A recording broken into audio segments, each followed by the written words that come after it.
અરે શું કહું મમ્મી, મારા સાસુ આવીને બેઠી ગયા છે. હવે જવાનું નામ જ નથી લેતા.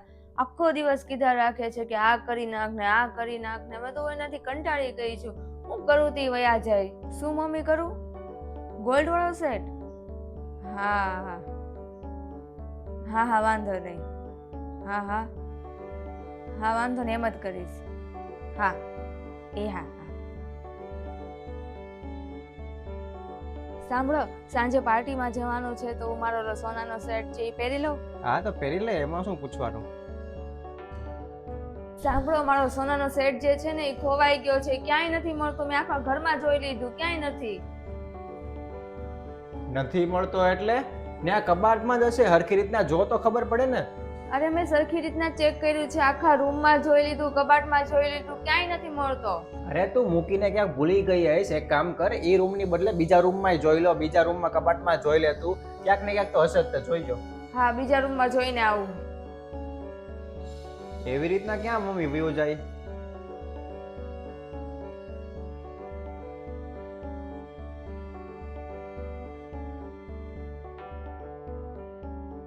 અરે બીજા રૂમમાં જોઈ લીધું, નથી મળતો સેટ. ગયો તો ગયો ક્યાં? અરે જાય ક્યાં, ઘરમાં જ હોય ને. હરખી રીતના જો, તું ક્યાંક મૂકીને ભૂલી ગઈ હોય. અરે મેં બધે ચેક કરી લીધું, ક્યાંય નથી મળતો. અને હું કહું છું કે મમ્મીના બેગમાં ચેક કરી લેવું છે. અરે મનીષા, તું કેવી વાત કરે છો? મમ્મી હું કેમ તારો સોનાનો સેટ લે? એને જ તો તને આપ્યો તો. તું રીતે પાછું કાંઈ પણ વિચાર્યા વગર બોલી જા છો. એનું બેગ ચેક કરવાની કાંઈ જરૂર નથી. અરે પણ હું મમ્મી ઉપર શક નથી કરતી, પણ એકવાર ચેક કરી લઈએ.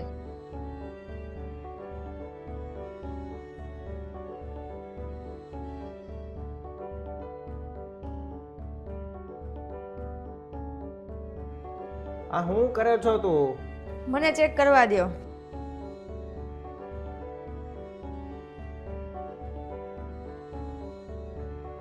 મમ્મી, તમને શું જરૂર હતી ચોરી કરવાની? તમારે જોતો તો મને કેવું હતું ને, હું આપી દેત. અરે પણ મેં ચોરી નથી કરી. અરે પણ તમારે જોતો તો મને કેવું તો હું કઈ તમને ના પાડેત. મને આવી આશા નહોતી તારાથી. કેમ, મને શું કામ નહીં કહો છો? મેં શું કર્યું છે? શું કર્યું છે તે? તને ન ખબર હોય ને તો હું તને કહી દઉં કે તું જ્યારે આ થેલામાં આ બધું મૂકતી હતી ને, ત્યારે મેં બધું જ રેકોર્ડિંગ કરી લીધું હતું. તને જોવું હોય તો જોઈ લે, હાલે મોબાઈલ. મને માફ કરી દો, મારી ભૂલ થઈ ગઈ. મમ્મી, તમે મને માફ કરી દો, મારાથી ભૂલ થઈ ગઈ.